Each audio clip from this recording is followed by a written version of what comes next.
Welcome everybody. Welcome to Bridge Gardens and to Long Island Grown. Thank you all for coming. Did you know it's been 9 years since Jim Kilpatrick and Harry Nyans gave Bridge Gardens to Peconic Land Trust. It's been 8 years since we've been sponsoring an annual series. This is the 4th year for Long Island Grown, and the 3rd year that it's been sold out before the first panel discussion. So wanted to thank you all for being part of that. I also wanted to thank our panelists today, Matt Schmitt from Schmitt Farms up on the North Fork, Chef Jason Weiner, our neighbor from Almond restaurant here in Bridgehampton, and Ron Goerler from Jamesport Vineyards. Also like to thank our media partner, Edible East End, and of course Laura Donnelly, our moderator, who's been with us since the beginning of the series. For those of you who don't know, Laura is the food editor for the East Hampton Star, wonderful pastry chef, and a good friend, and a frequent contributor to the Barefoot Contessa cookbooks and TV series. Before I turn it over to Laura, just wanted to highlight some of this year's schedule of events. In the 9 years that we've been part of a stewardship project of the Land Trust, we've been offering a wide variety of workshops and classes and tours and walks and a whole range of events, and all of them, all with a focus on sustainable gardening and landscaping and edible landscaping too. And this year is no exception. As in the past, we are partnering with the Perfect Earth Project and Cornell Cooperative Extension of Suffolk County to bring you information about sustainable lawns and lawn care and landscaping. Paul Wagner of Greener Pasture Organics will be returning for his 3rd year as our lawn expert, and he will be here to answer your questions about sustainable lawns and landscaping every Tuesday afternoon starting in April.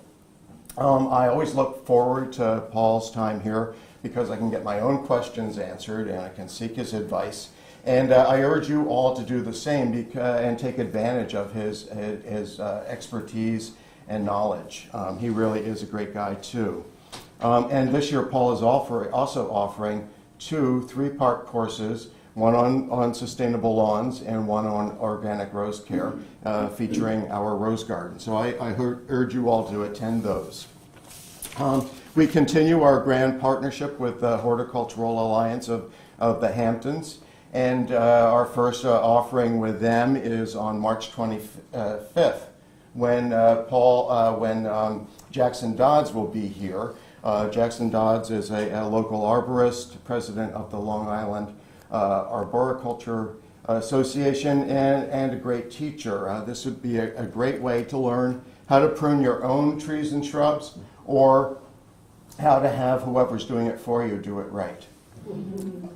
That same day, our community gardeners will be having their spring orientation here.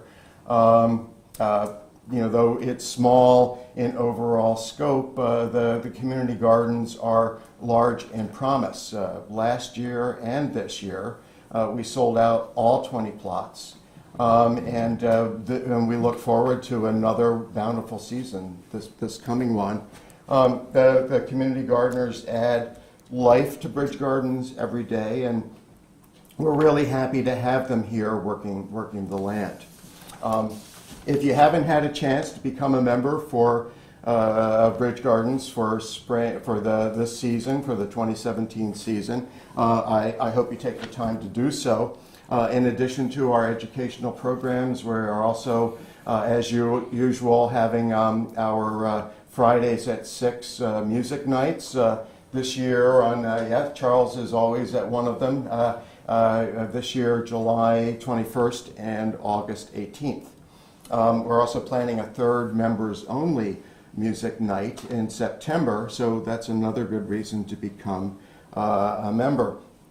Our music nights are always a highlight of the summer for me and for everyone who attends, so I really hope to see you there. We're also reprising a series that was new last year called Fridays at 4, a tasting and a tour. These are held on the last Friday of the month in June, July, and August, and are a great way to see the evolution of the gardens through the season and while enjoying a local beverage.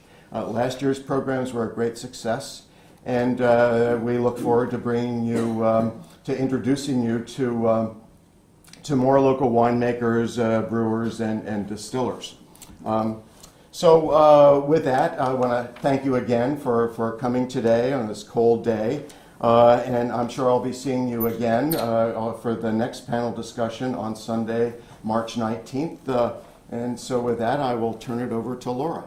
Thank you. And then I guess we're just going to pass, you guys are going to pass this around when you answer questions. Thank you, Peconic Land Trust, for entrusting me with this job once again. Edible East End, I say this every time, but usually when I'm researching one of my own stories, I go to Edible East End articles first and find everything I need to know. They're beautifully written. And they always seem to find the best farmers and winemakers and restaurateurs before I do.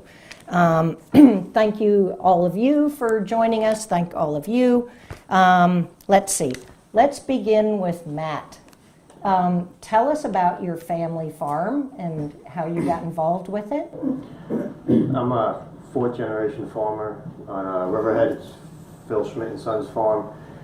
We probably grow about, we farm 200 acres, a lot of it's double crop, so it's roughly, probably around 300 acres planted or so a year.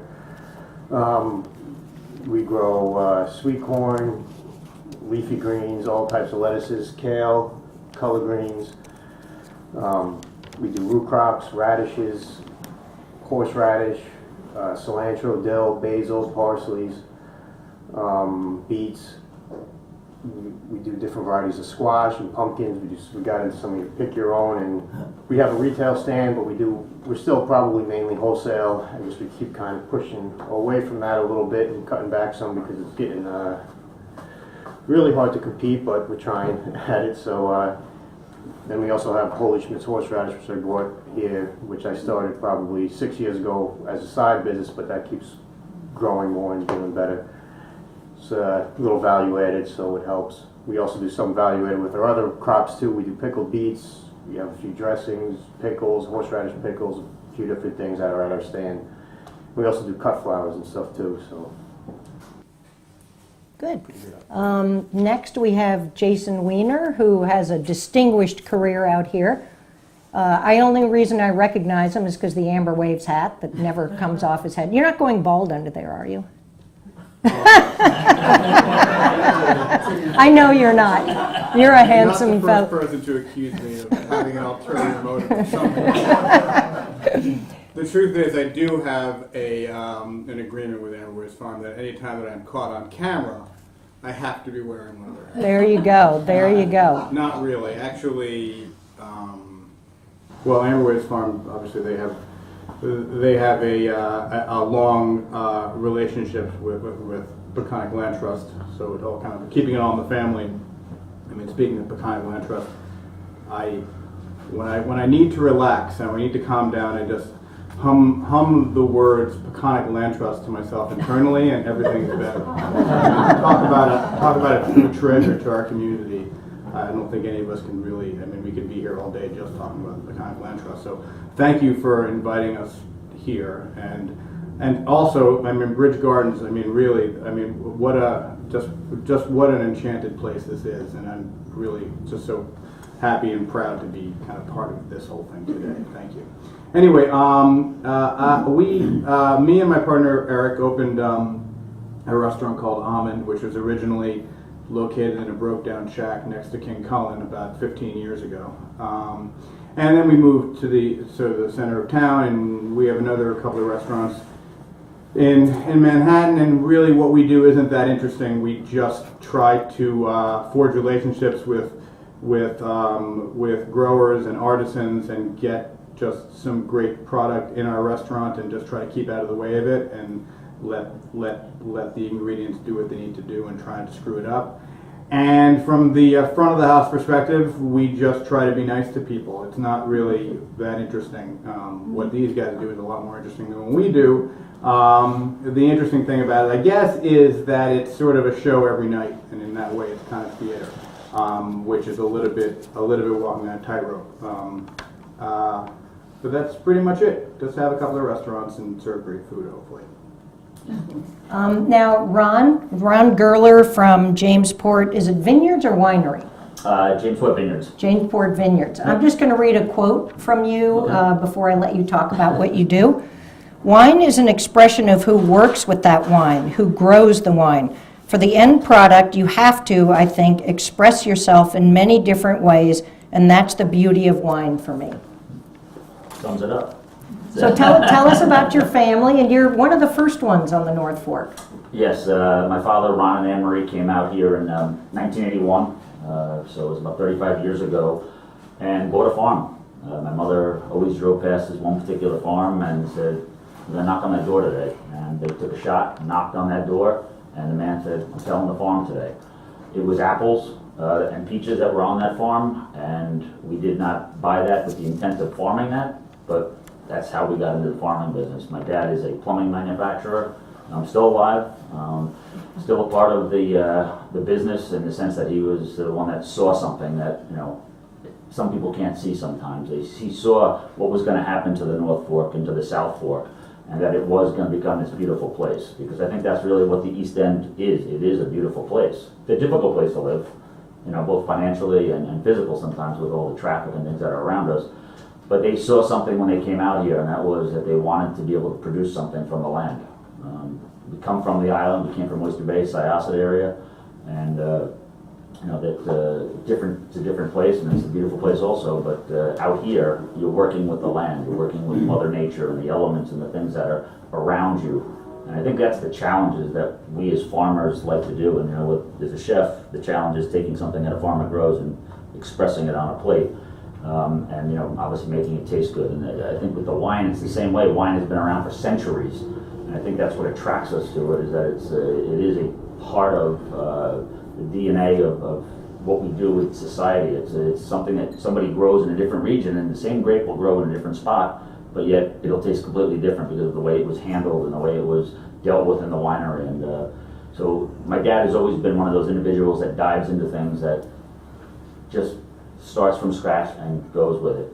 He's been that way his whole life. He's still that way. It's amazing that he's 92 years old and he still has that tenacity that, to just keep starting new things all the time. And I think I took part of that with him, from him. And that's what I love about the growing aspect, is you're literally dealing with the challenges of 15-degree days or 65-degree days, or the rains at harvest. And so that's the beauty of what we do, is once again working with the land and putting it on our plate, and then having you guys enjoy what we do from the growing standpoint. But we're a small winery, and I say small, we're only 3,000-4,000 cases. We grow about 60 acres. We have 13 different varieties. And so they're like having 13 different children, because each variety expresses itself differently based on the weather and the care. And we've made a lot of mistakes because my dad was one of the pioneers out here. And I think Louisa Hargrave once said, or John Wickham actually said this, you don't want to be a pioneer because you're going to pay for it twice. And that's because you are carving the path that nobody knows. And so the early ones that came out here, like my father, there was a lot of pain in that carving the Long Island wine that has started out here. And it's still a very small region, but it's definitely a region that really, I think, is here to stay. It's the generations. You talk about farming, it's your fourth generation, Matt, and I'm second generation, and I have children that are involved at some levels. You hope that you can get it to their hands. My father got it to me, and that's the beauty I have, is being able to pass it on to them, and hopefully I'm able to do that. That's going to be the key. Do you mind passing it back down to Matt? Matt, I saw a video of how you make horseradish. Can you explain that to everybody? It looks very old school equipment.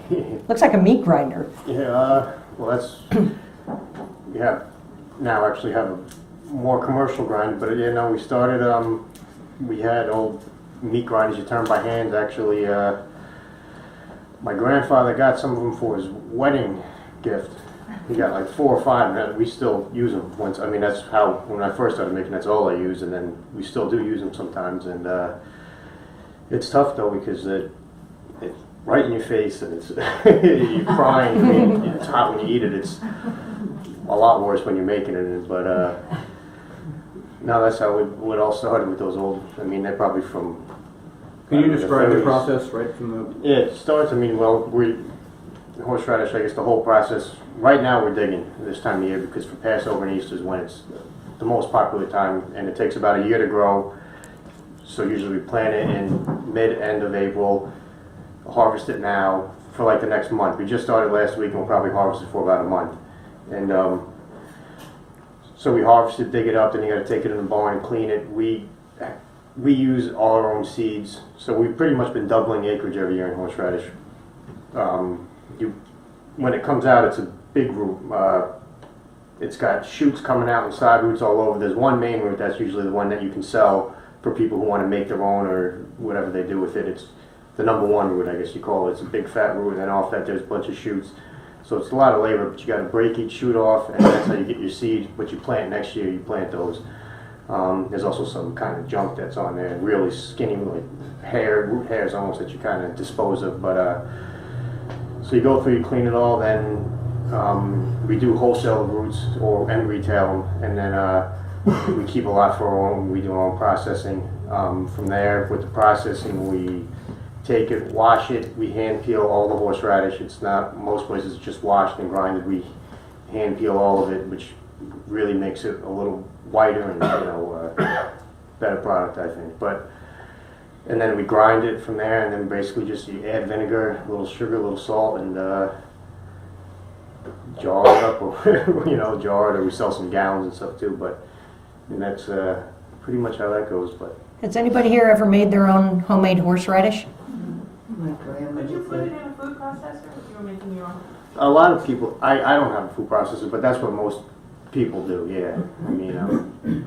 It's really pungent when it's freshly made. Yeah, when you're making, I mean, it hits hot. It's not hot, but I mean, it's in your face. So the vinegar is after the grinding process. You won't pre-vinegar it? No, Pre-pickle it? Or? No.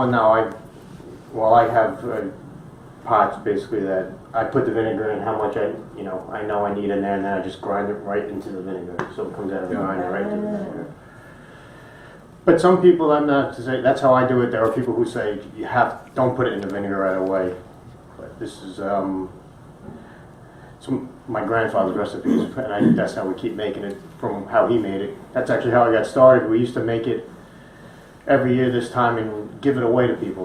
We keep enough for ourselves and give it to family and friends. We made it in the barn on a trailer with these grinders hooked up to the trailer, and that we turn. And it got to a point that I don't know how many we had, maybe 6, and it's just 6 of us sitting there. There's guys peeling, and we're making it, and people just walking into the barn door, and it's like, we got work to do after a while. We're giving it all away, and it finally got to a point. It's like, well, sell it or don't do it at all. It's like a full-time job giving this stuff away. So then that's when we started putting it on our stand and kind of selling it. So. Did you say vinegar, salt, and sugar? No. Yeah, we put a little bit of sugar. Not a lot, but you put some sugar. You make 6 different kinds, right? Yes, 6. There's a regular. There's a horseradish mustard. The beet horseradish.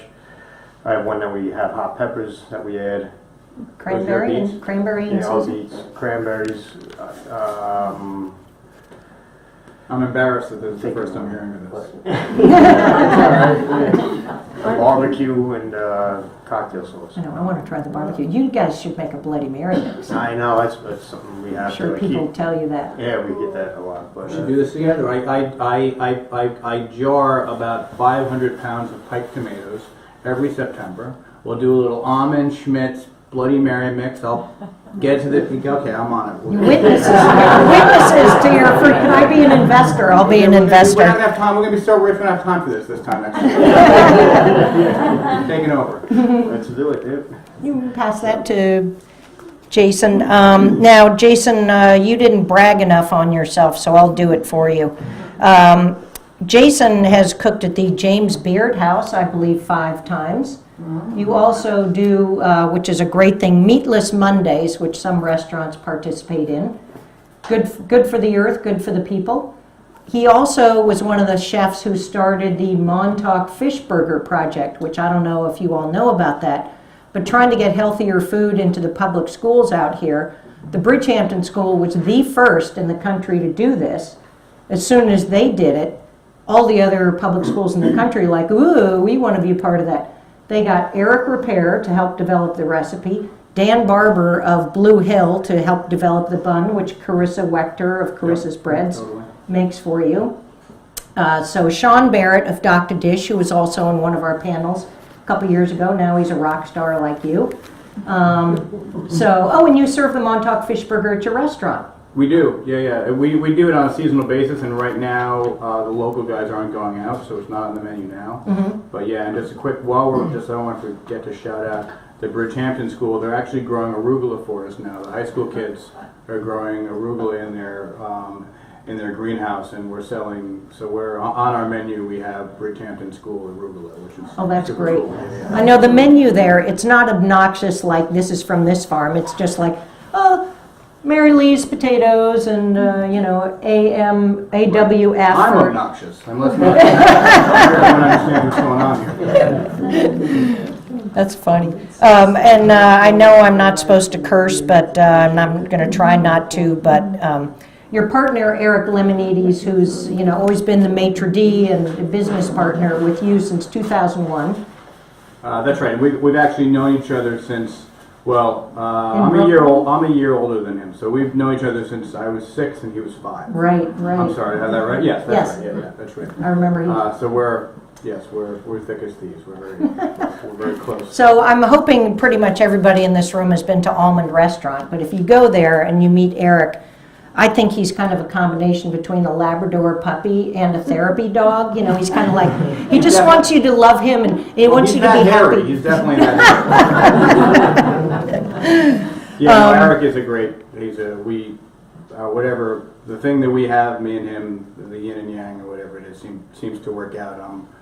I'm sort of, antisocial and obsessive and in the kitchen hiding, and he's a lot more happy-go-lucky and more kind of, he's a front-of-the-house guy, let's put it that way. And then he said one time, we don't have tablecloths or TVs. A-holes like tablecloth restaurants. We don't get any a-holes here. Would you agree with that? The only restaurant in the Hamptons that doesn't get obnoxious people. Well, it's funny was that an article that you wrote? Yes. Yeah, but that was my interview with Eric. Yes, I remember. Yes, I know those are Eric's words. There was a little bit of there was a little hand wringing because and he agreed with me after the fact. That made it sound like in some way where in a very kind of democratic small d way we're kind of welcoming to all types, but it also kind of felt a little, I don't know, it felt a little weird when he said that, but a-holes, I don't know what to say about a-holes. We don't have to say anything. You don't have to say anything. Ron, tell us about some of the restaurants that carry your wines, and do you have a favorite of your own that you produce? From the North Fork. So not the South guys. South guys do a great job. But there's plenty of great restaurants, and I think that's really what the wine industry has done for the last 40 years. It has stepped up the level, the playing field out here. And not growing up here, my wife's family grew up out here, and it got sleepy town out here from Labor Day to Memorial Day. It was winter out here. And so what's kind of nice is that there's so much to complement the food, the people that grow it, the wines that are elevated, and it's taken 40 years for that to happen. When you're starting a region from zero, you're at zero. And so you're a pioneer, and you're paving the way and trying to understand what that vine's going to give you from the soil. And there was a lot of mistakes made. You had to rip things out. So I'm getting around to your question. I'm just going in a roundabout way. So the varieties that work best here, I think, are now it's finally starting to complement the food and the local farms and the things that we do out here. We have a Jerry Hayden who just passed away, but it was a 5-star restaurant there, and what he did, and he elevated the style of food on the North Fork. And it's the South Fork has wonderful restaurants like Almond. But I think any time that my wine is in any restaurant, I'm happy because it shows that they're supporting what we do. And that wasn't that way 15, 20 years ago. It was a very difficult process to get people to enjoy Long Island wines. There's a stigma about Long Island wines sometimes, and I think it's just due to the fact that it's a young region. We're very young. We're competing with France and Italy and Spain and all these countries that have had it in their blood for centuries now. But now you see Long Island wine coast to coast. Yes. Mm-hmm. Oh yeah. Yeah, I mean, it's really. I remember 15 years ago when we first opened. We had Channing on there, and we palmed up. So what is this? Where's the California? Where's the Italian? Where's the French? And it's really not like that anymore. Now people are admonishing us for not having enough Long Island wines on there. Yeah. And I think that's, once again, it's the culture, the restaurants, the people supporting it, and that's really what is changing out here, and it's nice to see that. So the a-holes that come out here, we don't want them out here if they're not going to support us. But it's exciting. I grew up at 17 when I came out here, and to see it change, the whole thing change right in front of you, it's pretty impressive. Just from a growing standpoint, as well as from a culinary standpoint. The area is here to stay. It's becoming a destination, and that's really what makes something wonderful. Is it becomes a destination. I know that means it brings traffic and neighbors and all of those things, but that's how businesses are going to survive if we don't. We need people to do that, for sure. And the Long Island wines are winning huge awards internationally now, too. They're definitely getting the respect. The technology, the time, the people, the understanding, all that plays into the whole mix. It's just time. You have to live long enough, as my father would say. I think I read somewhere about you that part of your technique, they compared to the parent or the babysitter who lets the kids stay up a little too late, and it could go either way. But everything's fine in the morning, so do you let your grapes just go a little longer in season? And that's what we chance? learned when we first came out here. We didn't have some of the technological advancements, and I'm talking netting and things like that to compete with all the animals out here. And so we were picking earlier because of pressure, and so the wines were younger, they were greener, because they weren't fully ripe. And so now it is letting the time, and hopefully the weather is on your hand where you can let that extended season, because we're a short growing season because of the water that surrounds us, but it's also because it's a microclimate. We're an island sticking out into the middle of the Atlantic. So whatever happens in September through November is really what makes or breaks what we do out here on the North Fork. Can you explain that? What do you mean? Why? Because what is the water? Well, you have the water, the body of water, that's the influence, meaning the breezes are coming obviously off the Atlantic, they're coming off the Sound, they're coming off the bays, they're the microclimate. So those climates, create unique areas, and when you're growing something, whether it's grapes or horseradish or, different areas, Why is it shorter though? What are we having? Well, California starts in April. Their season starts in April and it ends up in October. So we've lost that entire month of growing. So we're forced to grow something in a shorter time frame. And if the weather doesn't get in our way, we're okay. But if it does, then especially October can be a tough time of the year out here. I want you to pass the microphone back to Matt, but you didn't answer the first question, which is what's your favorite wine that you make? Oh, the favorite Do you wines? have one? Yeah, I love Cab Franc, love Sauvignon Blanc. I mean, if those are the two varieties I had to grow, I would grow. I grow 13 different varieties, but those two are, I think, really talk about the North Fork Sauvignon Blanc because of the shellfish that we have out here. Yes. And then obviously the Cab Franc because it's spicy character and it goes well with duck and so a lot of it. Now we have people growing beef and pigs and lambs and all of that stuff. So I think that's quail. Yeah, we got quail too out here now. So Right, I think right. those are that's what's going to elevate in the next 20 years. This region is all those different farmers doing all these different things out here. That go well with the Yeah. wines. Yeah, that's a good point. Matt, is it true that Katy Perry shot an album cover at your farm? And what was that like? Yes, she did. a few years back, I don't know, maybe 2013? Okay, yeah, that's it. Yeah, no, she was there. I actually didn't even really see her the whole time. I mean, there must have been 20 buses lined up out front and people all over, and I mean, it was like a whole, I don't know, the amount of people there she must have paid to work. That thing was unbelievable. But yeah, no, she was there, and I mean, it was good. Like I said, though, I mean, I didn't really, she met my parents, I guess, but we were just, I mean, it was in August, so we were really, really busy, so we were just kind of doing what we were doing. But no, it was a sight to see. I mean, all catering to everything, you know, everything you can imagine was there.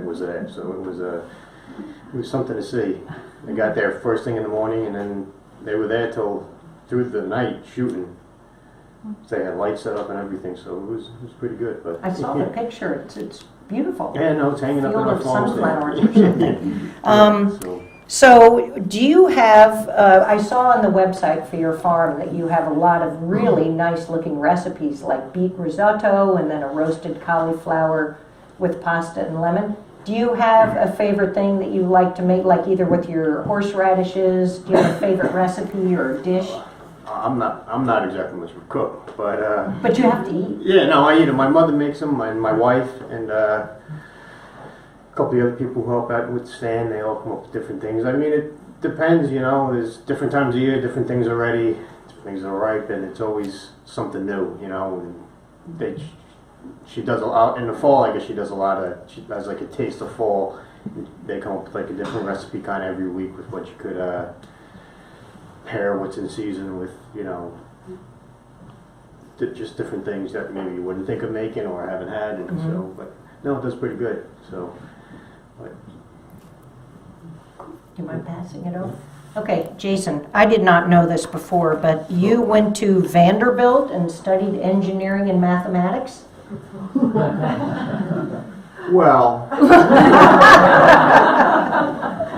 I'm just wondering how you go from that to chef. I made it a year. I made it. I went to college for a year. For whatever reason, I have a math brain. I was never much of a student, but based on the fact that I did well on some standardized tests, and they were probably really hard up for Jews and their quota at Vanderbilt. I was guessing there was maybe a little bit of affirmative action going on. Anyway, so, but yeah, I'm not much of a student. I made it a year, and then after that 1 year in college, I essentially was like, okay, I guess I'm going to take some time off.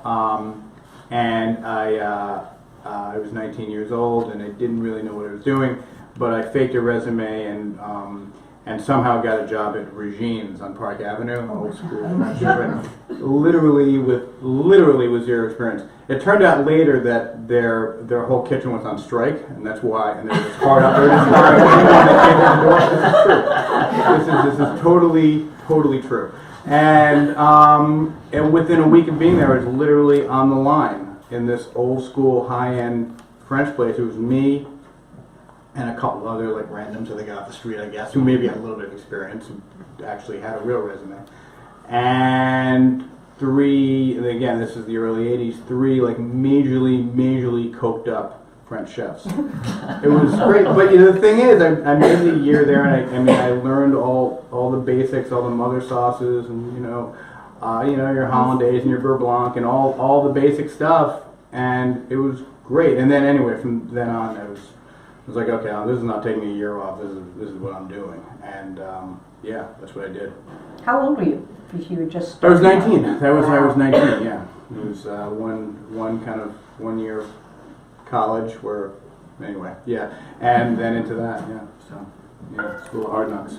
I'm passing it down to Ron again. Ron, I know we're talking to you and about the wines, but and you were talking about your father. I think it's pretty interesting that he was a lawyer. He helped run his father's plumbing business. He was a harness driver at Roosevelt Raceway and got a pilot's license. Yeah, that was in the war. Yeah. Wow. That's pretty amazing. And then bought this farm and started making wine. That's amazing. That's the type of guy he was. He would just literally get into anything. I mean, he just has that entrepreneurial, we call him a Renaissance man because he's always doing something different. Mm-hmm. He's down in Florida right now, and was saying earlier he drives a 50-foot motorhome, but we banned him from driving this thing because we're more afraid about the other people than him. He doesn't quit, that's for sure. I'm going to open up the room to questions from the audience. Yes. I have a question for Jason. Oh, no. No, it's okay. It's okay. Don't be upset. I missed your pig dinner last week. I couldn't go. I forget what No, you reason. may get But your Tell them what it was I want called. to hear about the pig dinner, and you did it with another chef. I did do it with another. Okay, so a friend of mine, Jeremy Blestein, who's a chef at a restaurant called E&E in Montauk, is a friend of mine, and I really appreciate what he does and his approach to ingredients, and we're friends. So I thought, and his restaurant's closed now because of the off season. So I thought it'd be fun to do a collaborative thing at our place. And we're planning on that, and then my wife's cousin Sean has a little farm in Sullivan County, and he called me up and told me that he had a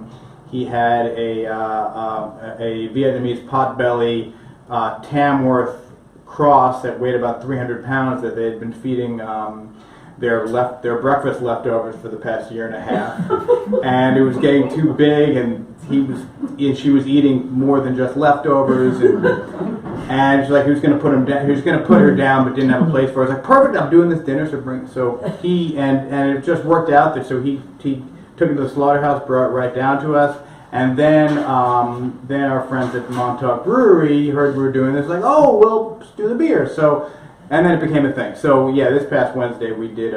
So we took that whole pig.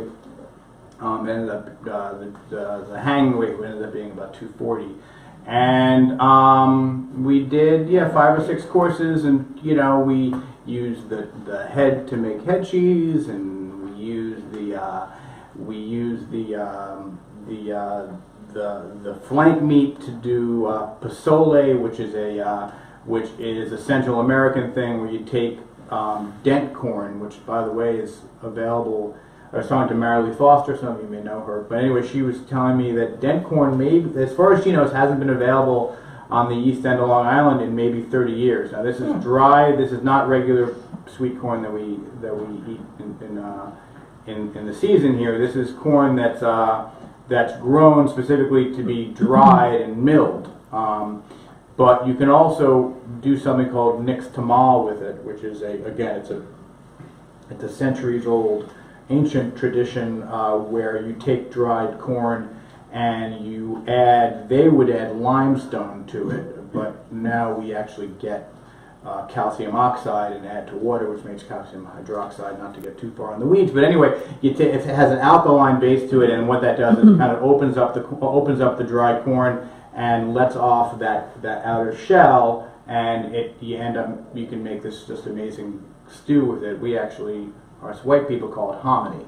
but it's known as pozole. So that was one of the courses, and we did this sort of Chinese style thing with the hindquarters, with broccoli from our friends at Quail Hill Farm, and it was literally Leighton and Scott from Quail Hill Farm. The event was on Wednesday evening. They literally harvested that broccoli Wednesday morning, so it ended up on people's plates literally within 10 hours of being out of the ground. It was great fun, and it was sort of really at the heart of what we do, which is just taking product, amazing stuff from people that we know. The product itself has its own story. We don't need to embellish anything else on top of it. We just try to put it on a plate, honor it, and just step out of the way and hopefully not screw it up.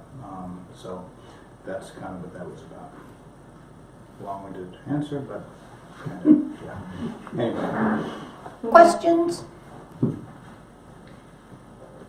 No questions? Oh, I have a question. Yes. Do any of the three of you happen to know if it's possible to buy land on the North Fork or South? Yep. 8 Hands Farm, right down the road from our vineyard. What is it called? 8 Hands Farm. Oh, They're selling? near Jamesport. Yep, they have pigs, chickens, they're doing everything. They just opened a butcher shop there inside the place, so you can go there and it's already butchered for you and everything now. So I misunderstood. I thought they were selling the property. I'm going, I go there all the time and get No, their chicken. yeah, no, they're not selling. No, but Tom and Carolyn are there to stay. It's They're wonderful. also, I mean, speaking of Jerry Hayden, they're great folks, and they opened up their place to do a memorial for Yeah. Jerry. Were you there? Yeah, I was there. Yeah. They did a memorial for Jerry Hayden, a chef who recently passed away. He was kind of, we kind of mentioned it earlier, kind of a real pioneer, putting sort of the East End of Long Island on the map culinarily. And I shouldn't forget John Ross, because John Ross was really one of those guys that really paved the way, as we say, for opening the cuisine of the North Fork and the early parts of the winemaking. Sure. John's a great guy. And Jerry Hayden was, before his careers in New York City and other cities, North Fork Table and Inn. And with his wife Claudia Fleming, who to my mind is one of the best pastry chefs. in I was lucky America. enough to work for Jerry in San Francisco in 1992. Really? Yeah, At 91 at Aqua, yeah. Oh, I didn't even know he worked there. That's Yeah. awesome. Well, so you knew him forever. Yes. Did we have a question over here? Sorry. Yeah, no, I don't more want to step on questions. your moderator toe. No, just you do whatever you want. Yes. You mentioned Cab Franc and Sauvignon Blanc as the two most popular. What's your most popular one of what you make? What do you like? Probably Sauvignon Blanc. Yes. Yep, Sauvignon Blanc. And Matt, with the I have made my own horseradish. I'm just curious, if I had a quart of horseradish, how much sugar would you put in that? Approximately. A tablespoon? Teaspoon? Is it a hint or is it more of a Yeah, I mean, what do I make it? pinch? Yeah, probably like a teaspoon, I guess. It's not much. It's not Okay, a lot. just a little, okay. Take the edge off, I guess, because I never. Yeah, I guess it takes the edge off a little bit and cuts down the vinegar taste a little.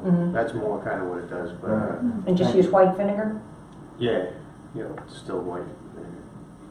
I was going to say, to my mind, when you're pickling, unless you're making like a bread and butter pickle, something that's supposed to be sweet, the sugar is really just there. You're not really supposed to taste the sugar. It's just there to kind of act as a balance to everything else, kind of be in the background. With this horseradish, can you eat it right away, or does it have to No. sit? Right. Fresher, the better. The hotter it is. Okay. So that's kind of my whole. I guess I make it. It's always fresh, you know. I make it. I don't know. Almost every day, all the time. Yeah. So, 'cause, you know, they want it hot, and the fresher it is, the hotter it is, the better it is. You know, after it sits a long time and stuff, that's when it starts to lose its potency. There must be some pressure there for you then. Like once it's out of the ground, the clock's ticking a little bit. Well, not actually to make the roots. We can freeze them and store them because you dig them once and you make it fresh all year round. Got it. So it's not just like we make it once. I mean, I make, you know, we make it every day. You know, make the actual grated stuff, but the roots there we store. And Did you say you freeze the root? You can freeze the roots? yep, you can just keep them refrigerated, but and they're not bad. I guess some of them will start to go bad. They start getting a little moldy and stuff. But if you keep them, you know, like 28, 29 degrees, just freezing. You don't want to really go, but just enough to keep the mold and stuff from going on, and they stay good a long time. A question for the winemaker. I was thinking also about pressure. When you were saying like you like to let your grapes get pretty ripe, that makes them better. Yeah. Then how much time do you basically have to harvest? And how many people do you have to be in there, like per acre to get it? Don't you have like just? It's a good question. You know, pressure. I think in any business, anybody who owns a business, pressure is always there because you know there's decisions that have to be made. Harvest time is basically the decision that says we're picking and this is the flavor and the style of wine we're going to make. If you pick a grape at a certain time, it's going to taste one way. So think of grapes like raspberries, tarts. All right, like they're tart. And as that raspberry sits on the vine longer or on the bush, it's going to get a riper taste. And you go into the strawberry, and then you go into the really ripe, you get that really strawberry jam flavor. So depending on when you're picking the grape, you're dictating what that's going to be the minute you process. Because you know where they can hold the root, we can't hold the grape. The grape is picked, and it immediately we start the fermentation process. The timing with people, yeah, it's tricky. Labor is becoming a big issue out on the both places, I'm sure, in terms of finding quality people. Anybody can pick grapes. but it's long hours. One man can pick 1 acre in 20 hours. So obviously we have, it's a time thing. So we'll have 20, 30 people show up and pick if we're picking, 3, 4 acres, because we want to get it and process it as quick as we can. But I do own a machine that literally rides right over the top of the rows, and I pick for several other wineries. It picks the berries whole, and it's amazing how clean the fruit really is when it's picked by a machine. And that machine can pick in 45 minutes that 1 acre. Wow. Why do you use people then still? Well, people, we're sustainable. We talk about sustainability, and that's profitability in a business from a business standpoint. But people, it's part of the winemaking part. I mean, farming, working in restaurants. Jason probably could cook everything himself, but it wouldn't be that good all the time because he has so much pressure on him. I walk around and try to look busy. That's what I do. But it's the sustainability. Yes, there's an expense to those people, and that's the challenge of running a business. But people, it takes people to grow it. It takes people to make it. It takes people to enjoy it. But really, it's that whole connection that goes into that growing aspect. It's that's, for me, that's just the way I feel about it. We've always tried to be sustainable in what we do and try to minimize the impacts that we have on our particular farm. And unfortunately, you need people to do some of those tasks. I mean, it's very physical hand labor growing the grapes. There is some mechanization that takes place, but we're small, so we have the luxury of working with people. It's actually on our, like I said, I do the horse ranch, but our family's farm, with labor is like the biggest issue you just can't find. It's hard to find help. I mean, we probably during busy time got 30, 40 people there. Because the horse ranch I can store, but all the other stuff is the same. You gotta cut lettuce, and when it's August and it's 80 degrees, if you don't get out there early in the morning and get it all cut, because it's gonna burn or shoot or be no good on you. You gotta, with all the stuff. But it's tough, and it's all by hand. There's nothing else you can do. So. Any of you want to come and help? Or pay's not that good. Plenty of wine. Do you have great picking parties like a Tom Sawyer? People come, they realize that it's a lot of work to make a bottle of wine. It's a tremendous amount of energy that goes into it. And you look at why we do these things. And I said it's because we came out here and wanted to take something from the land and grow and give back to the land. Questions? Any more questions? Well, if there's no more questions, we might go ahead and enjoy refreshments. That sounds good. Thank you. Yes, thank you.